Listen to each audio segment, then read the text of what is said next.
Good morning, students. Today we shall discuss some comparison tests on infinite series. First comparison test is if series AN and series BN are two positive term series and K is a fixed positive constant such that AN is less than equal to K into BN for all n, then if series BN converges, then AN also converges, and if series AN diverges, then series B N also diverges. Means comparison test क्या है, इसमें हमें क्या होगा, series given होगी तो उस series की कन्वर्जेंट चेक करना तो मुश्किल है, तो उस सीरीज को हम दूसरी सीरीज से कंपैरिजन करेंगे जिस सीरीज की कन्वर्जेंट हम इजीली बता सकते हैं. ठीक है, तो यहाँ पे हमें दो सीरीज गिवन है ए एन और बी एन, और क्या रिलेशन है, A N is less than equal to K into B N. तो अगर बी एन सीरीज कन्वर्जेंट है तो ए एन भी कन्वर्ज होगी. वो ये कैसे याद रखोगे आप, देखो बी एन कन्वर्जेंट है, बी एन कन्वर्जेंट मतलब बी एन फाइनाइट है. अब बी एन ए एन से बड़ा है, जब ये फाइनाइट है तो ए एन तो इससे छोटी टर्म है, तो ये भी फाइनाइट होगी. इसका मतलब अगर बी एन कन्वर्जेंट है तो ए एन भी कन्वर्जेंट है. नेक्स्ट रिजल्ट है if a n divergent then B n is divergent. पे अगर छोटे वाली डाइवर्जेंट है मीन्स इन्फिनिटी को जा रही है तो बड़े वाली तो इन्फिनिटी को जाएगी जाएगी, तो बी एन भी क्या है, डाइवर्जेंट. ठीक है, इसी की सेकंड फॉर्म क्या है, if series A N and B n are two positive term series and small k and capital K are two positive numbers such that kbn is less than equal to an is less than equal to kbn for all n, then the series an and bn converge or diverge together. Means अगर ये relation हो A N के B N और capital के B N के बीच में लाई करती है तो सीरीज ए एन और सीरीज बी एन का बिहेवियर सेम है. मीन्स ए एन कन्वर्जेंट है तो बी एन भी कन्वर्जेंट है, बी एन कन्वर्जेंट है तो ए एन भी कन्वर्जेंट है, ए एन डाइवर्जेंट तो बी एन डाइवर्जेंट, और बी एन डाइवर्जेंट तो ए एन डाइवर्जेंट. ठीक है, अब एग्जाम्पल करेंगे ना तब जब आपको ज़्यादा क्लियर होगा. नेक्स्ट थ्योरम इज सेम है, if series A N and B N be two series of positive terms such that A N is less than K B N for all N greater than equal to m being a fixed positive integer and k being any positive number, then if bn is convergent then an is convergent, if an is divergent then bn is divergent. Same है, बस यहाँ पे condition सिर्फ क्या है, जो ऊपर वाली थ्योरम थी वो थी फॉर ऑल एन, और यहाँ पे क्या है, for all n greater than equal to m. कोई फर्क नहीं पड़ता, रिजल्ट सेम है ये दोनों, ये वाला भी. ठीक है, नाउ नेक्स्ट रिजल्ट इज ये है हाइपर हार्मोनिक सीरीज और पी सीरीज टेस्ट. इसका प्रूफ हम करेंगे, फिलहाल आप इसके स्टेटमेंट याद रखना. क्या है, the series summation n from one to infinity one by n to the power p, यानी कि ये वाली series is convergent if p is greater than one and divergent if p is less than equal to one. ये बहुत important result है बच्चों, ये आपको याद रखना है. जैसे अगर p ग्रेटर देन वन है, यानी कि p1 p2 है, 3 है, 4 है, 5 है, 6 है, 7 है, तो 1/n² हो गया, 1/n³ 1/n4, ये सारी सीरीज तो कन्वर्जेंट है. और अगर p इक्वल टू 1 है यानी कि 1/n है तो वो डाइवर्जेंट है, या 1/2 1/3 है तो डाइवर्जेंट. ठीक है, अब हम एग्जाम्पल करते हैं इन पे based. Test the convergence of the following series summation n from 3 to infinity 1/n की पावर 3 log n, और सेकंड है summation n from 1 to infinity 1/3 to the power n plus x. तो देखो सबको पता है log n is greater than for all n greater than equal to 3. log n बड़ा होता है 1 से for all n equal to 3, क्योंकि देखो log 3 की वैल्यू, वैसे तो आपको पता होगा log 3 0.3 समथिंग होता है, लेकिन अगर हम log e से मल्टीप्लाई करेंगे इसको तो इसकी वैल्यू हमेशा क्या आएगी, 1 से बड़ी. तो log n हमेशा 1 से बड़ा होता है n ग्रेटर देन अगर 3 है, तो 1/log n क्या हो जाएगा, लेस देन 1. दोनों तरफ हम 1/n³ से मल्टीप्लाई कर देते हैं. अब हम ये रिजल्ट क्यों कर रहे हैं अभी पता चलेगा. ये वाली सीरीज बनाना चाह रहे हैं 1/n³ log n, किससे लेस हो गया, 1/n³. अब वही रिजल्ट आ गया. देखो ए एन, इसको अगर मैं ए एन का नाम दे दूँ, इसको बी एन का नाम दे दूँ, this is a N is less than B N.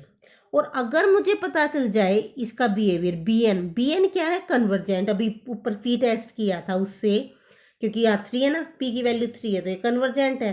तो अगर ये कन्वर्जेंट है तो ये भी कन्वर्जेंट होगी, इसका मतलब this series is convergent. Now second क्या था, summation n from 1 to infinity 1/3 to the power n plus x. देखो 1 की power 3 to the power n plus x is less than 1/3 की पावर n, ये तो सबको पता ही है, this is less then this, क्योंकि नीचे जितनी बड़ी होती है उतनी छोटी होती है। अब ये A N less than B N हो गया। अब ये हमें पता है ये ज्योमेट्रिक सीरीज है, हमने लास्ट वीडियो में किया था कि जो ज्योमेट्रिक सीरीज है अगर कॉमन रेशियो लेस देन 1 हो तो वो कन्वर्जेंट होती है। तो this series is convergent, therefore ये अगर ये सीरीज कन्वर्जेंट है तो ये भी क्या होगी, कन्वर्जेंट। तो गिवन सीरीज भी हमारी क्या होगी, कन्वर्जेंट। तो इस टाइप से हमें ये टेस्ट लगाने हैं, क्योंकि डायरेक्ट तो हम इनकी कन्वर्जेंस चेक नहीं कर पा रहे हैं, ठीक है। तो इसको हम कंपैरिजन टेस्ट से करेंगे। नाउ नेक्स्ट टेस्ट क्या है, ये बहुत इंपॉर्टेंट है, ये भी बहुत क्वेश्चंस में यूज होगा हमारा। If summation n from 1 to infinity A N and summation n from 1 to infinity B N, मतलब series A N and B N are two positive term series such that limit n tending to infinity a n by b n equal to L, which is finite and non-zero, then both the series a n and b n converge or diverge together। Means हमें limit n tending to infinity A N by B N निकालनी है, और वो अगर कोई भी एक limit आएगी, वो कुछ भी आगे हमने मान लिया एल आई, अगर वो नॉन जीरो, वो जीरो नहीं आनी चाहिए और ना इनफाइनाइट आनी चाहिए, मतलब फाइनाइट और नॉन जीरो है तो ए एन और बी एन सीरीज का बिहेवियर सेम होगा। मीन्स अगर ए एन कन्वर्जेंट है तो बी एन कन्वर्जेंट होगी, बी एन कन्वर्जेंट है तो ए एन कन्वर्जेंट होगी, ठीक है। अगर एल है फाइनाइट और नॉन जीरो, लेकिन अगर एल हमारा ये जीरो भी आ सकता है और इन्फिनिटी भी आ सकता है, तो अगर एल हमारा जीरो आ जाए तो अगर बी एन कन्वर्जेंट है तो ए एन भी क्या होगी, कन्वर्जेंट, और अगर एल हमारा इन्फिनिटी आ जाए तो बी एन डाइवर्जेंट है तो ए एन डाइवर्जेंट, ये आपको याद रखना, ठीक है। Now sorry, now next example, test the convergence of the series 1 by 1 into 2 into 3 plus 3 by 2 into 3 into 4 plus 5 by 3 into 4 into 5। here an is equal to, हाँ जी an निकालना हमें।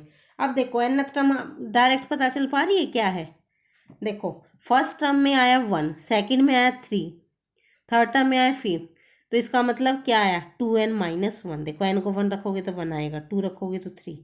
नीचे देखो फर्स्ट टर्म थी तो 1 आया, सेकंड टर्म थी तो 2 आया, तो n टर्म है तो n आएगा। नेक्स्ट एक एक बढ़ते जा रहे हैं, 2 था 3 4, तो n n+1 और n+2।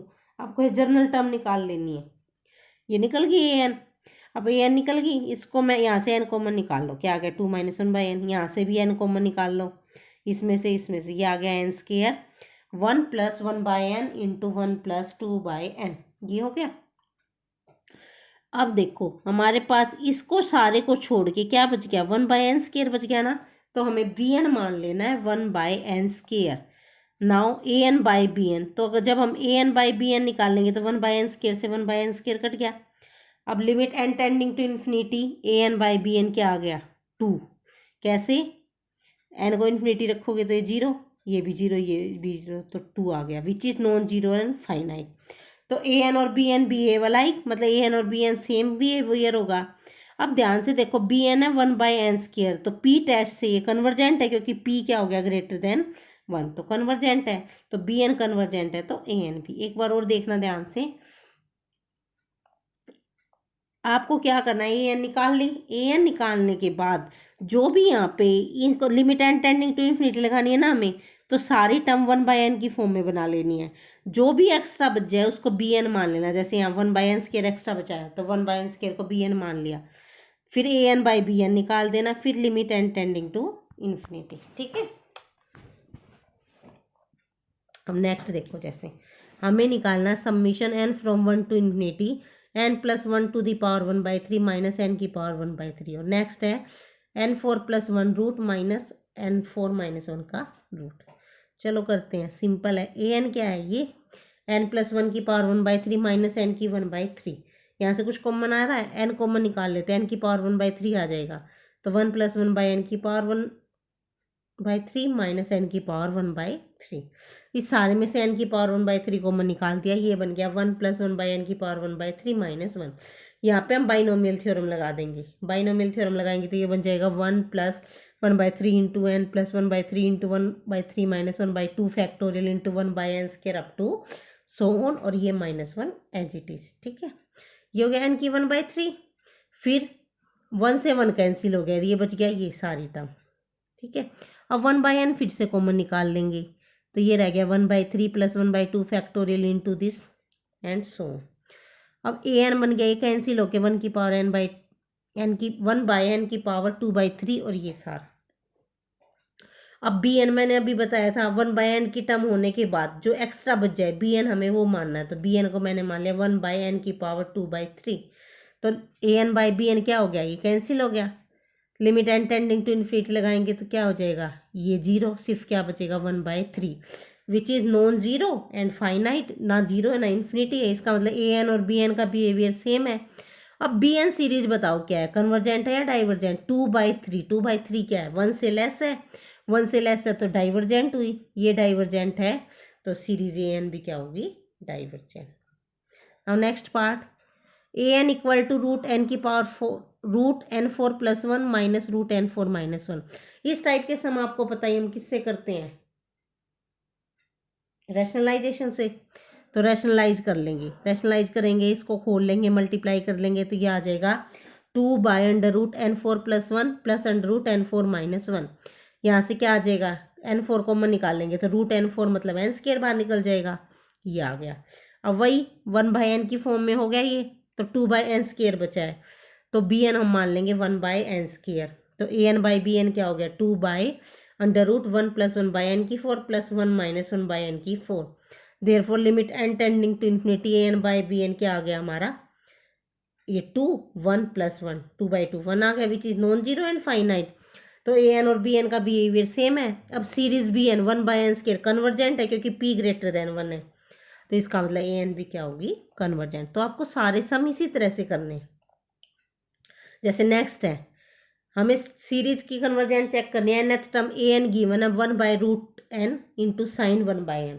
ये भी बिल्कुल सिंपल है, 1/√n एज इट इज रखेंगे, साइन की एक्सपेंशन खोल देंगे। सबको पता है साइन x क्या होता है, 1 - x³ फैक्टोरियल + x5/5 फैक्टोरियल, तो ये हो जाएगा 1/n x - x³ factorial + x5/5 factorial. तो ये x यानी कि 1/n, ये x³ फैक्टोरियल + x5/5 फैक्टोरियल। अब यहाँ से 1/n कॉमन आ जाएगा, तो ये √n ऑलरेडी था, तो ये हो गया 1/n की पावर 3/2। यहाँ पे बच गया हमारा ये। अब हम bn किसको मानेंगे, 1/n की पावर 3/2, तो an/bn करेंगे तो कैंसिल हो जाएगा ये। तो limit n tending to an/bn निकाल लेंगे तो ये सारा 0, क्या बच गया 1। तो बाय कंपैरिजन टेस्ट an और bn का बिहेवियर सेम है। अब bn n की पावर 3/2, 3/2 1 से बड़ा है, इसका अंदर कन्वर्जेंट है, तो ये कन्वर्जेंट बाय p टेस्ट है, तो an भी क्या है, कन्वर्जेंट। ठीक है, इसी तरह next example, discuss the convergent of the series summation n from 2 to infinity log n + 1 - log n। Let us solve this. Here an equal to log n + 1 - log n। इसको मैं लिख सकती हूँ log m - log n क्या होता है, log m/n, तो log n + 1/n, तो log 1 + 1/n हो गया, ये n से n कैंसिल हो गया। ठीक है, तो अब log 1 + x की एक्सपेंशन सबको पता है क्या है, x - x² + x³ - x4/4, तो ये हो जाएगी 1/n - 1/n² + 1/n³ and so on. 1/n common निकाल लेते हैं, ये बच गया 1 - 1/2 into 1/n + 1/3 into 1/n² and so on. अब देखो क्या एक्स्ट्रा बचा है, 1/n, तो bn हम मान लेंगे 1/n। an/bn क्या हो गया, कैंसिल हो गया, तो 1 - 1/2n + 1/3n² and so on. Limit n tending to infinity लगाएंगे, सारा 0 1 बच जाएगा which is non zero and finite. तो बाय कंपैरिजन टेस्ट an और bn बिहेव अलाइक। अब bn सीरीज है 1/n, this is divergent by p test, therefore an is also divergent. ठीक है, यही हमें शो करना था। ठीक है, तो इस टाइप से एक्सरसाइज में जितने भी क्वेश्चन है आपको सोल्व कर लेना है। अगर कोई प्रॉब्लम आए तो आप पूछ सकते हो। Thank you.